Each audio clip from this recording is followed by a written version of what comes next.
Hey, Walter Crosby with Helix Sales Development and another episode of Sales and Cigars. Today we have our guest again is Nate Tutas. Nate is with me on a monthly basis. We do a series about how to think about sales. And today we get into the concept of mindset coaching. So if you're a sales manager, sales leader, CEO, getting people to change their behaviors and coach them to do different, to approach things differently. So we talk about that, but we talk about it from a perspective of why our brains do the things that we do. And we start with, what we've learned as a child, what we've learned, those experiences, how we create those patterns and those maps and where those territories go. So we get into understanding the why do salespeople behave the way they do?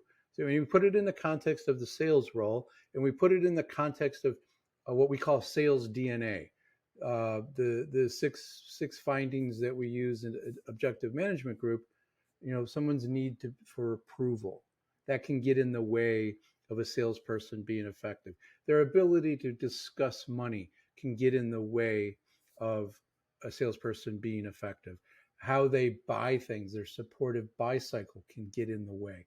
So we talk about those things, and we're trying to help people understand these are the things that are going on in the brain. This is how these connections are made. We're not getting into like medical school stuff, but we're trying to keep it a high level and understand why the salespeople are here, and just recognizing that we have these behaviors and we have these thoughts that are subconscious, and we've had them forever. We talk about our kids when they were 2 years old and what they've picked up. They're great examples to help us understand as an adult. Sometimes I refer to it as baggage sometimes, because I'm looking at it from the negative perspective. And there's that old Mark Twain quote about, it's not about if you have baggage, it's how much baggage you have and how many valets you need to get it to the curb. So we talk about this, and then we're going to probably do a series on how we can affect that change. And as a sales manager, what we can do that are tactical that will help the salespeople improve on performance. So go grab a cigar, grab a cocktail, strap in for another episode of Sales and Cigars. Thanks. So Nate, we're here for another episode of Sales and Cigars. I appreciate you continuing this series. I have a few listeners who've reached out and said they really enjoy his words when we geek out, quote unquote, on how to think about sales. So I think there's some of the stuff we talk about resonates with the audience. So thanks for being Awesome. part of it. Appreciate the feedback and appreciate being welcome back. So let's tee up what we were going to talk about. And I think we discussed this in the pre-show conversation, but we probably have 3 episodes, maybe more episodes with this. But what we're going to do is talk about mindset as it relates to sales people and how their thoughts, I call it baggage, how that they bring those things to their daily activities and behaviors, and how that affects. So I'd like to talk a little bit about that, why that happens. We can talk about it from the sales DNA perspective. I know you have a perspective with how the brain actually works. So I think maybe we talk about that at a high level today, and then maybe we talk about how that can get fixed from an NLP perspective. But also then maybe we can do one in the future about what sales managers can do to help salespeople, recognize this and start to work with them and just coach on it, even if they don't have all of the high level brain rewiring kind of skills. they can still focus on certain aspects of it to help the salespeople recognize when they have an issue. So, does that sound like a Absolutely. plan? All right. So, I'll set it up this way, and we'll just go like we normally do. That salespeople's mindset, their thoughts, the things that they've ingrained in their brain, ingrained in how they buy things, how they approach buying things, how their need to be liked as a human being. We all have that, but in their role of a salespeople, when they bring that, it causes them to have difficulty executing on being an effective salesperson. So if we can maybe go about someone's need to be liked, worst case scenarios where their need to be loved by their prospects Hmm. and customers, and maybe about their supportive buy cycle, right? Or the lack of a supportive buy cycle. And that usually means that they're susceptible to, if they have do a lot of research when they buy something that's expensive, they spend a lot of time looking at not just price, but every little detail and specifications and colors and da da da da, that they're susceptible to thinking about that and using that same model from their prospects. It becomes normal and acceptable for their prospect to say, "Yeah, that's great. I love it. This is cool. I need to go shopping and I need to think about it." Um, so, from that perspective, let's kind of dive into how what you know about how their brain works, how they got to that mindset, and let's kind of like explore that a little bit if you Yeah. would. So I think if we go all the way back to the beginning, and I can even speak to, as you know, I've got my little Emma, who's not quite 2 yet, but she's getting there. So you're starting to be able to see, even with her, some of the patterns that she's starting to develop. Every time the doorbell rings, she rushes to the doorbell and says, in the way that she says it, "Grandma, Grandpa," you know, thinking that every time the doorbell rings, whether that's Amazon, whether that's a neighbor, whatever, she's associated doorbell rings, that means grandma and grandpa are here. So she'll go run into the door no matter what time of day, right? That's part of the learning process. Part of learning is that we overgeneralize things in general, right? That's part of the way that the brain actually learns. So Put them into bigger buckets to make it easier for a developed or undeveloped brain to kind of just start to make yep. associations. Is that Yep, exactly. the way We to look at it? associate and then we associate. So if you think about it, you have the environment that you're in, and that is truly a stimulus response type of scenario, right? There's some type of a stimulus, and then you choose how you're going to respond. Well, based off of how you respond and the reaction that you get from that response, you start to create, and we all start to create strategies. And those strategies can be: when I hear the doorbell rings, responses, I run to the door. And the reward there, the strategy is that that gives me the opportunity to see, is grandma or grandpa there? The generalization is that the assumption is that grandma and grandpa will always be there.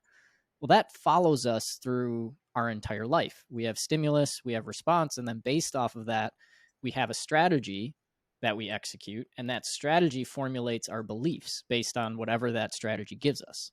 So when we're younger, we start formulating strategies. We're at the dinner table, mom and dad say something about money, we ask a question about money, we get our hand proverbially slapped.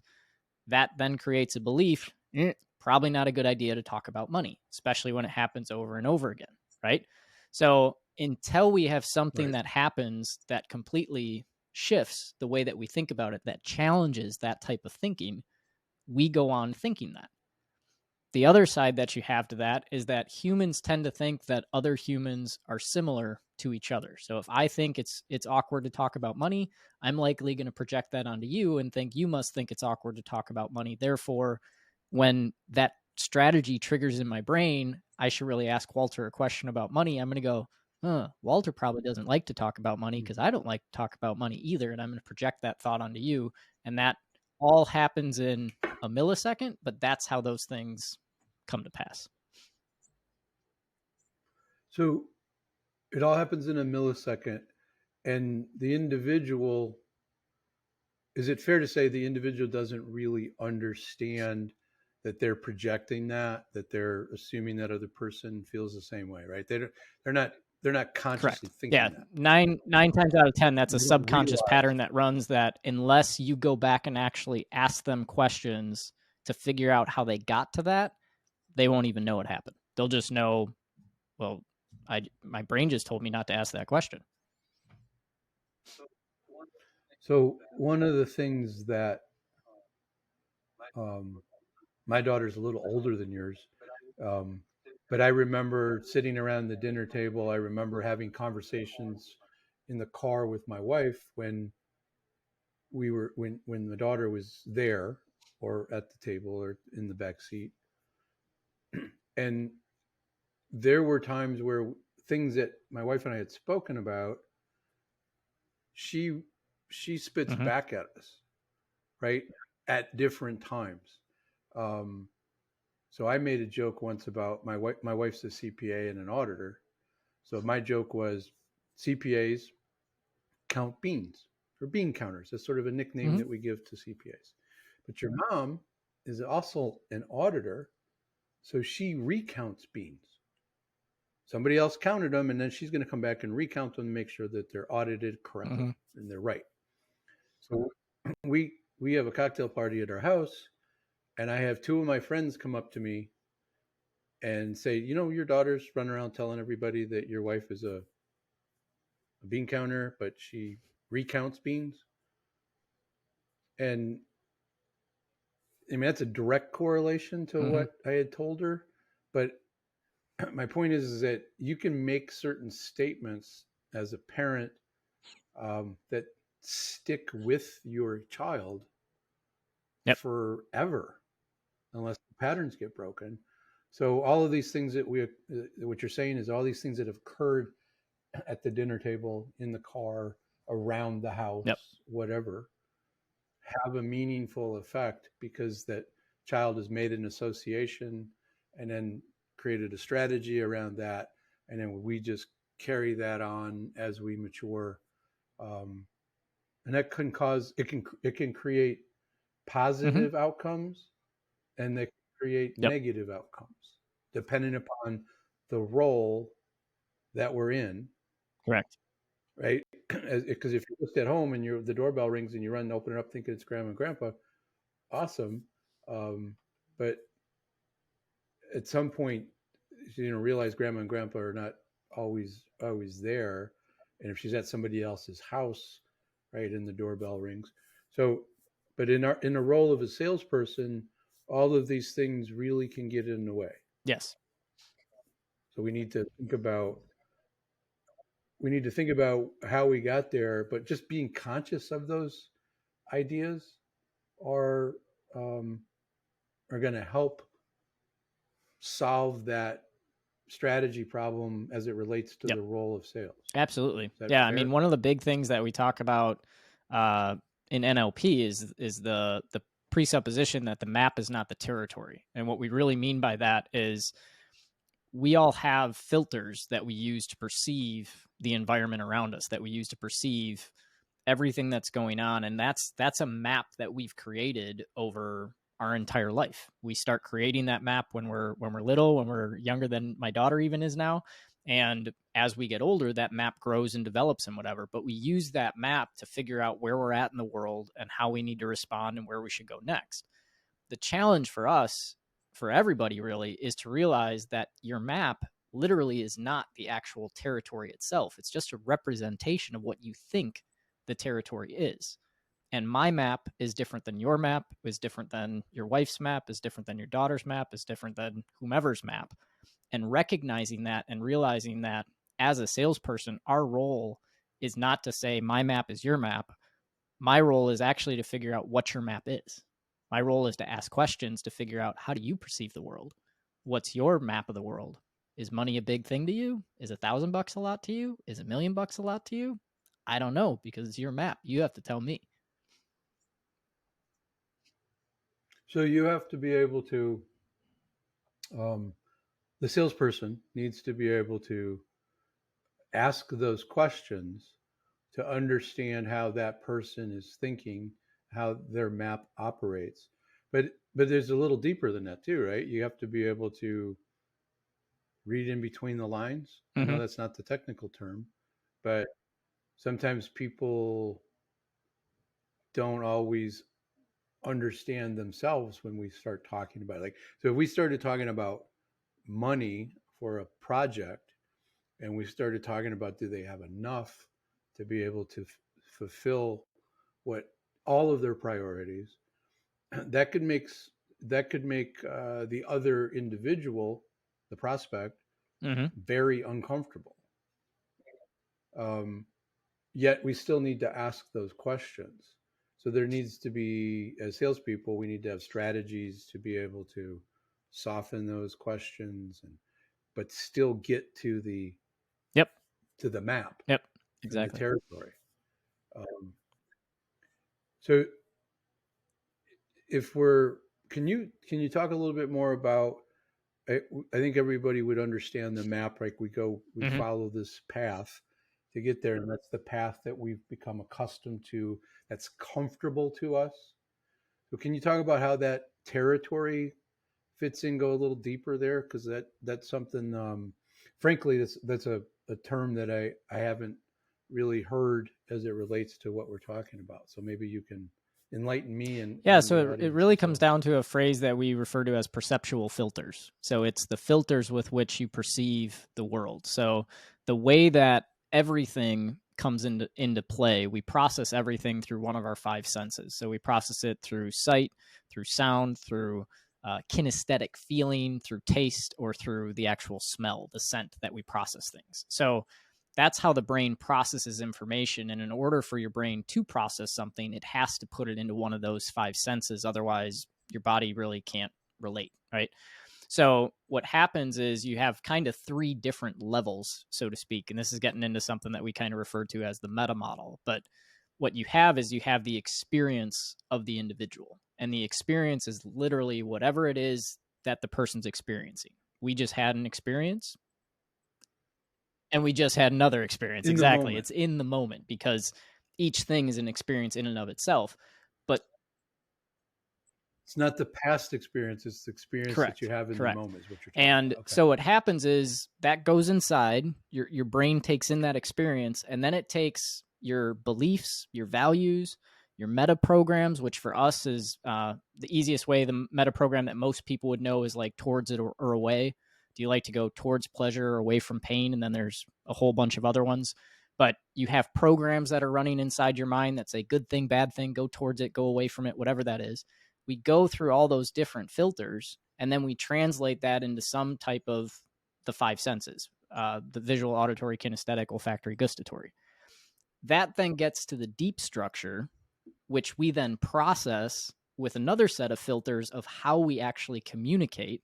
And then what we communicate is what's known as the surface structure. So by the time someone even says something, whether, and we refer to it just as an utterance because it doesn't even have to be a sentence, it can be a, right?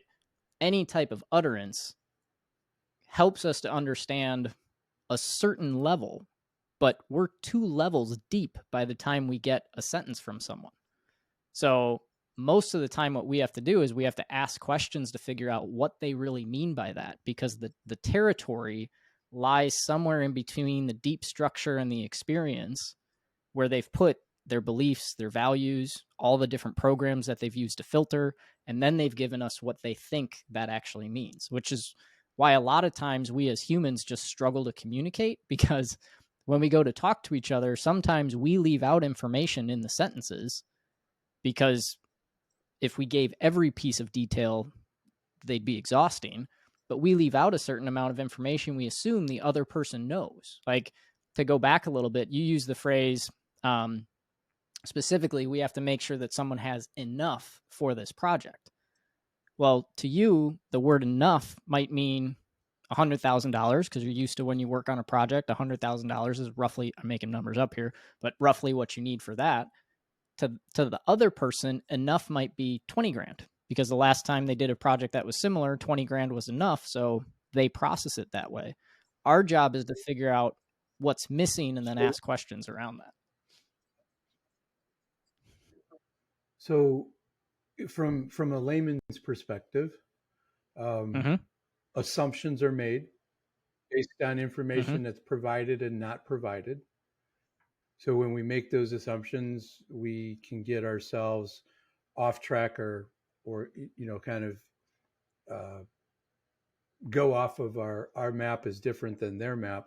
So if we make that assumption that there's not enough money, or we assume it's 20, not 100, then we it's the responsibility of the salesperson, because I'm trying to bring this Mm-hmm. back to the sales conversation. If you're making an assumption, you're creating risk to get to the right outcome. And if you're if this is where curiosity might come into play, that if somebody's more naturally curious about why the prospect said that, or why the customer Mm-hmm. made that statement, you can start to unravel some of those assumptions, and then you have those aha moments. You have those things like, oh, my bad, I didn't communicate Yep. that point well enough. Let me go Yep. back and do that. So that to get there, the salesperson needs to be listening. They need to have that level of curiosity to make sure that they're not making assumptions and validating that what Mm-hmm. you thought you heard, you actually heard.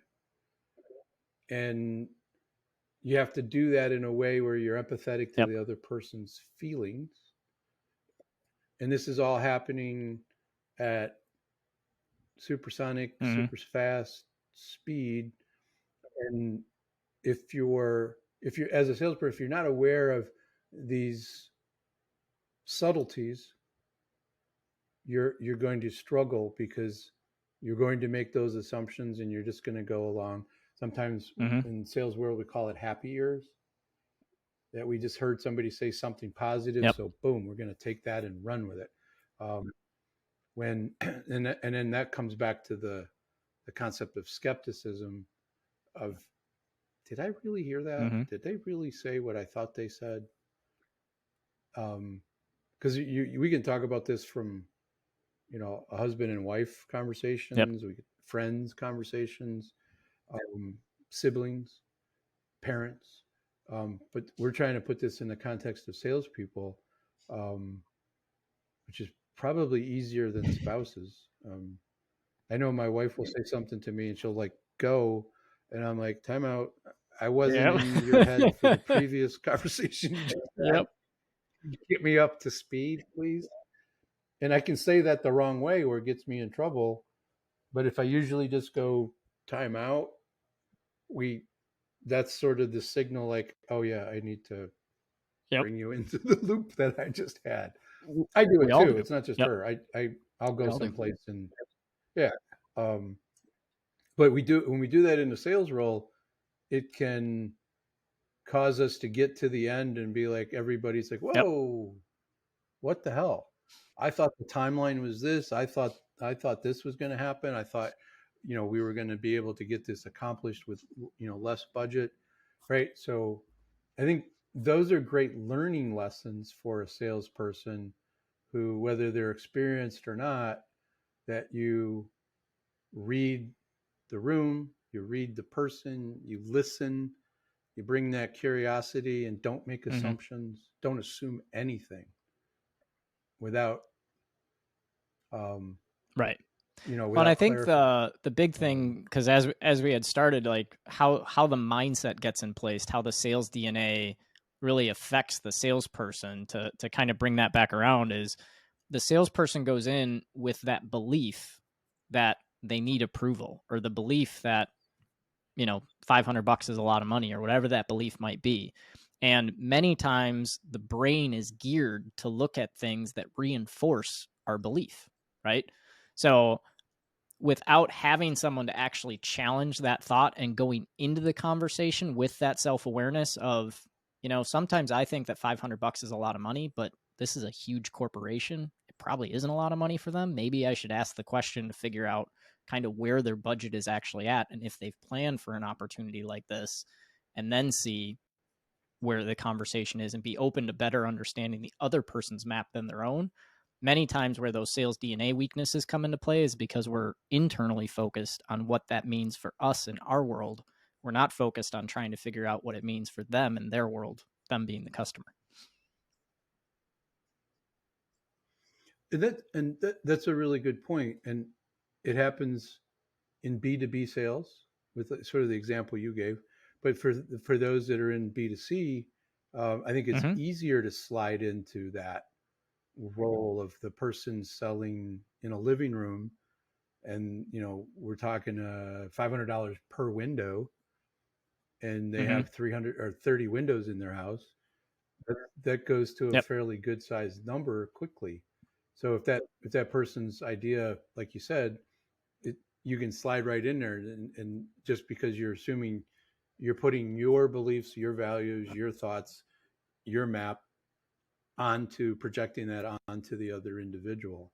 So awareness is I think the first step of um, of having somebody start to make a transformation or just to change a little bit. I know I've worked with a salesperson whose need for approval was 100%. Like she well, it was actually zero, but in the context of the way to explain this, she needed everybody to just love her, right? She really needed it. And it was getting in her way. So it took some time and repetition of saying, that's you need to be liked right there. That's why you're getting frustrated, because that's how it would show up for her. They wouldn't give her attention. They wouldn't return a call. And she took it like they don't like me. We had to peel that back. Like, even though we recognize it as a coach, we got to walk them there and slowly help them see it. And just making that awareness, she has improved drastically in that she still gets frustrated and she still wants people to like her and all that, but she's aware of it and she can see it happen to her when she's in a conversation with a prospect. So she's able to, pause and pivot or more often than she was. It's not perfect, but it's better. So there's another topic I'd like to kind of touch on, and maybe you can help us understand, from the meta model, the meta model. When you have somebody's that has a high need for approval, and they have difficulty talking about money, the combination of those things can be really detrimental to their effectiveness in the sales role. And how does that work? In terms of those maps, do they like kind of come together to like a superhighway? Is that path, like, instead of it being a little path in the road in the woods, it opens up to a bigger highway and it makes it go faster? Yeah, or harder? I think that's more or less. I think the best way to explain that is we're taking two separate things and we're putting them together, right? So in a selling context, that can be extremely detrimental. In another context, that may actually be fairly useful. So it depends on the context with which you actually put it in place. So like one thing that we look at from there's like 8 core presuppositions in NLP, but one of them is that all behavior has value and all behavior comes from a place of positive intent. So the intent is actually what we look at and what we dig down to figure out what is the purpose of that actual behavior. And many times what happens is the human is actually applying it in the wrong context, which is where it ends up becoming detrimental. But if you go back to what the actual intent was of that, it might be safety, it might be security, it might be to protect them from other things, right? So if you address that and figure out a way that you can connect the intent and what it is they're trying to achieve and help them through a series of techniques to see that they can actually get that intent through another means that actually is much more helpful and much more productive for them in the context that they're in, right? That plays a role. So it all comes down to really understanding all behavior has a positive intent to it. Many times what we do as humans is we look at the role, we look at the position that it's in, we go, well, that's just stupid. Why would you act that way? That's not going to help you. That's going to hurt you more than anything. You'd be idiotic to act that way. But what you have to do is almost detach yourself from the situation and look at it from the perspective of where else could this behavior be helping them in a way, and then giving them a way to actually transition that behavior into a way that's more helpful given the context. So that, I mean, that can, in life, that can present a 2-year-old throws a fit in a store and then gets what he wants, right? Because he created this embarrassment or whatever. So that, oh, like every time I act like this, I get that. Okay. And then that poor behavior, it's probably a terrible example, but the poor behavior can present later in life in a way that's kind of inappropriate, dude. You're kind of being a jerk, or you're kind of being inappropriate. But it came from the point of him getting something as a younger person, getting something that he wanted, or protecting himself from something that he didn't want, right? Pleasure, pain. And it's being able to look at that from the perspective of like, that doesn't work well in this context, this situation. So it's getting him to look at it from a different perspective, and that can be done quickly or slowly depending upon the techniques that's used and someone's capabilities as a coach and a manager. Most of it don't have the depth of knowledge, but I think, us talking about this from a perspective of sales to an audience of CEOs and salespeople and sales leaders, that just by being aware that these things that you've brought along with you in over your life's experience, the reasons you've picked those up, they're valid. It's not like right or wrong. It's that worked for you here, and as you've changed and matured and put yourself into different contexts, it doesn't work. It's not effective in a role. And you see that with people that have mental disorders that are, a woman that was raised to be prim and proper and in a very wealthy and well-educated family develops dementia later in life, and she's all dressed in beautifully, and she's in her 70s, but she has dementia, and she'll stand up in a restaurant, start singing, right? Because something triggered that, wildly inappropriate, but it, these things all kind of get, when they get miswired or when they get the context are wrong, we can act inappropriately for that context. Yeah, definitely. And I think one thing to kind of highlight too is what caused the behavior isn't necessarily important. Like when I, as someone that works with neurolinguistic programming and stuff, when I work with someone, I really, and I'll tell them this, like, you do not have to tell me what got you to the point that you're at. And in fact, I don't really want to know. And the reason I don't want to know is I don't want that strategy in my head, because I don't want to accidentally put that strategy in someone else, right? So all I need to know is, what is it that you actually want? What are you trying to achieve? And that's where you get into some of the other techniques of really understanding how to create a well-formed outcome, how to get the person to really understand what it is that they're going for. And then we can kind of say, okay, based on that, is this behavior getting you what you want? And if it's not, then it probably makes sense to make a change. And then we work from that perspective. But the fact of the matter is, all the historical stuff leads you to where you are, but you don't necessarily have to know what the historical stuff was or is, or however it is, in order to help someone to move forward. So as a coach, you don't have to get into, the psychobabble side of it and really understanding the background and the history and, how that all came to be. All you need to know is that they're here and they want to go there. And so you have to relate how that behavior actually helps or hinders them, and then help them to connect that in their brain. I mean, and that's a subtle point. Like they're here and they want to go there, right? But what we find often from a management perspective or a leadership perspective, that they're Mm-hmm. here, which isn't where they need to be, but they Mm-hmm. don't know that they need to change to get here.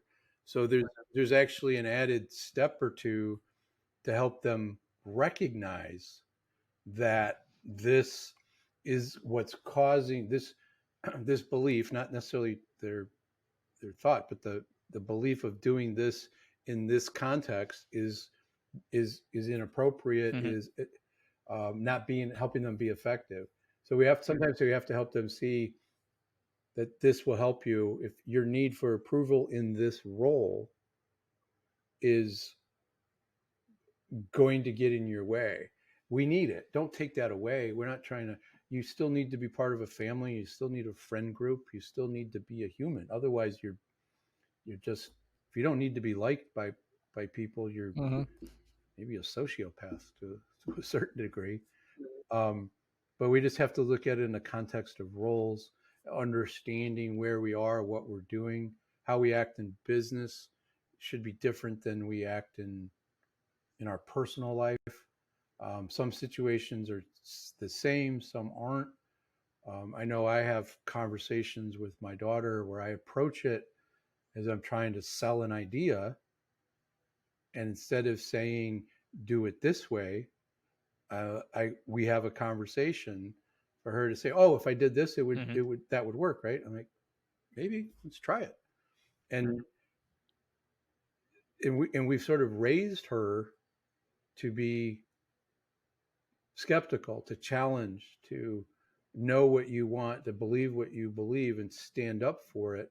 You can change your beliefs as you grow, but if you feel strongly about something, don't compromise who you are to be part of that Mm-hmm. friend group or be part of that situation. Um, and but I think it's important for a manager to have a conversation with somebody about their role as a salesperson, not their role as a human, not their role as a father, brother, son, just as a salesperson, and keeping them in when you're coaching them, bringing them to that point. We're just Mm-hmm. talking about this today. We're talking about you as a salesperson, as this role, reminding them that this is the context. Yep. And then you can have that tougher conversation. Am I, does that fit with the, the way the Yeah, because brain what we're really literally looking works at to is bring them to behaviors, that right? point? And that's what we're talking about is how you change behaviors when someone has a sales DNA or a belief in place that prevents them from executing on the right behaviors. So, how do we help them to transition from where they are to hopefully where they want to be? And to your point earlier, a lot of times people don't know. And many times, like one of the first things that we work on from a neurolinguistic programming perspective, and we're working with someone on what it is they want, many times they'll actually tell us what they don't want. And they'll say, well, I don't want to do this, or I don't want to do that, or I don't want to do this.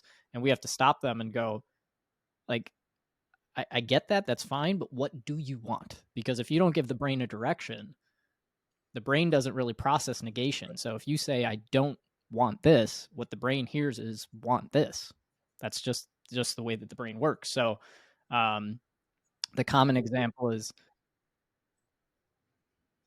It's a really important point to you have to be moving towards something positive. I want this, I must have this, right? Those must be your words to start that process to yeah, be I mean, transformative. part of it Is comes that down fair? to when you use things where you say, like, if I was to say don't think of a blue elephant, in order to not think of a blue elephant, your brain first has to think of a blue elephant and then wipe it clean. That's just the way the brain literally doesn't process the negation part of it. So if you say, I don't want to lose money, the brain hears, I want to lose money. So it goes towards that objective because the brain is directional. So what it's really about is giving it that direction, and that direction being that positive direction that you're moving towards. so that the brain has a direction to go in and it focuses its energy and its effort on that.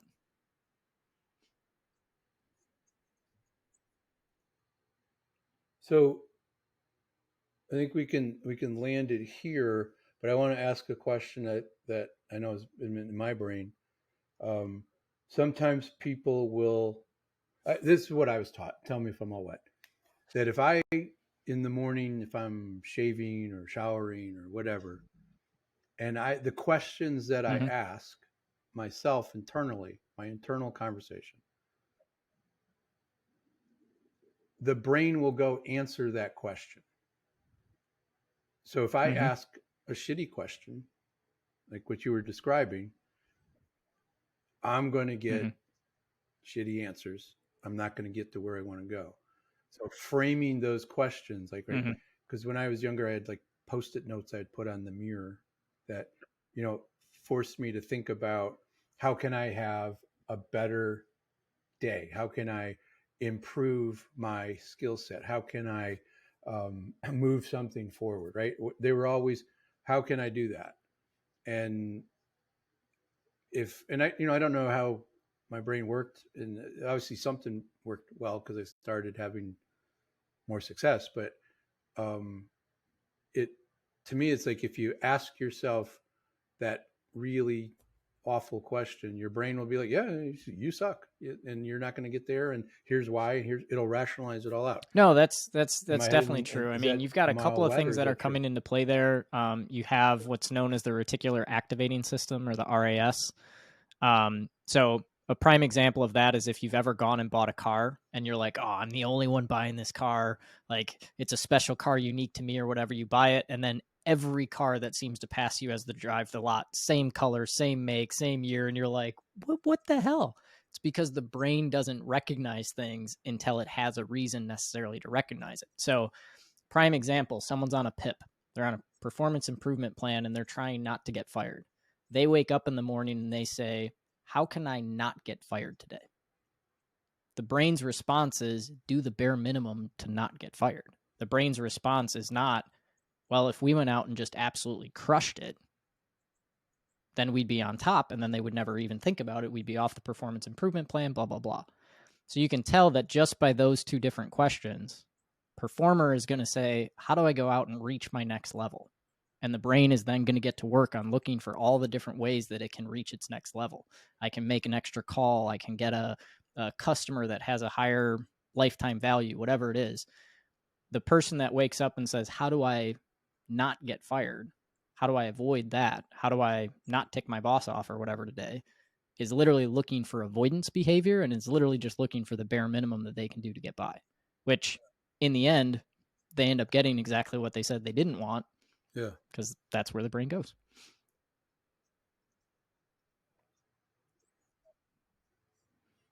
100%. So I think we landed here, and we'll talk about, because we're doing these on a monthly basis. I think for the folks that are interested in taking this to another level, we'll have another conversation a little bit about neuro linguistics programming and how that might be able to support that changing and go a little bit deeper into.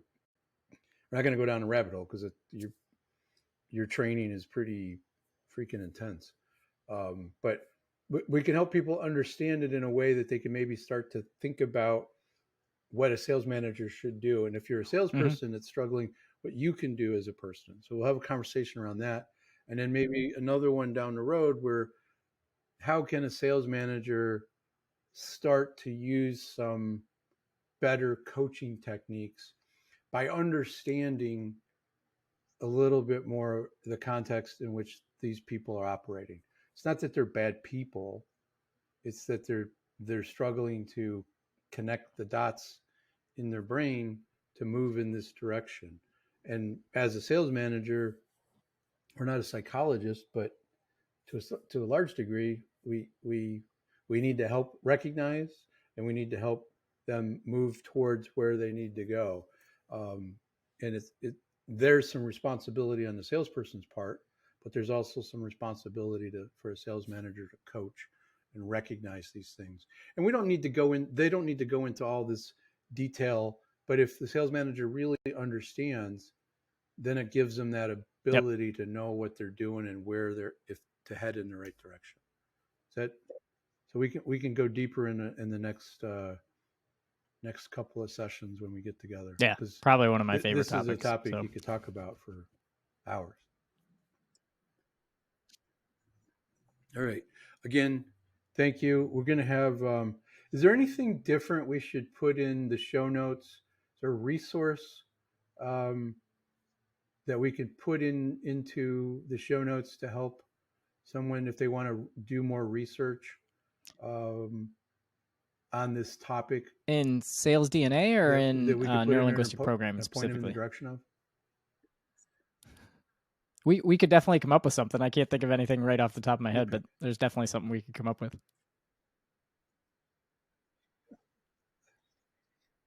All right. So we'll have in the show notes. We'll have some, not to make you an expert, but to help you understand some of these ideas in a little Mm-hmm. bit more